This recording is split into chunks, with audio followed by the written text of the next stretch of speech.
Dans cette vidéo, nous voyons comment générer et envoyer à un client un lien de paiement pour lui permettre de nous payer une vente, générée sur Framework 360. Tout d'abord, nous accédons à la section Vente dans la barre latérale à gauche. Ici, nous pourrons sélectionner une vente qui existe déjà ou en créer une nouvelle. Créons-en une nouvelle. Sélectionnons clairement le client que nous voulons faire payer. Comme nous pouvons le voir, toutes ces données auront été ajoutées. À droite, comme nous pouvons le voir dans la barre latérale, il y a le mode de paiement. Ici, nous pourrons sélectionner un mode de paiement.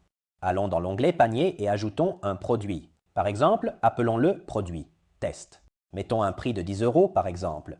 Puis, cliquons sur Insérer. Enregistrons la vente et comme nous pouvons le voir dans la barre latérale à droite, un lien de paiement aura été créé, que nous pourrions copier et envoyer à un client via WhatsApp, email, etc. Essayons de le coller, par exemple, comme le ferait notre client, et nous pouvons voir qu'il y aura la possibilité de procéder au paiement via PayPal ou d'autres méthodes de paiement que nous avons configurées sous paramètres Vente, Paiement. Nous renvoyons au tutoriel dédié aux méthodes de paiement. Dans ce cas, nous avons ajouté une adresse fictive de PayPal, mais nous pourrons en ajouter beaucoup d'autres, comme par exemple GoCardless, Satispay, Stripe, qui permet de payer avec des cartes de crédit prépayées, cartes de débit, etc.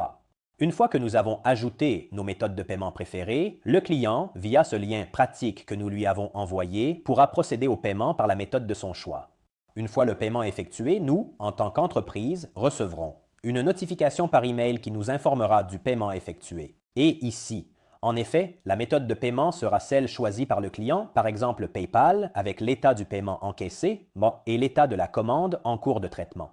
De cette manière, nous saurons que le paiement a déjà été encaissé, que le client a déjà payé, et nous pourrons procéder à l'expédition de la commande, puis la marquer comme complétée une fois la vente conclue.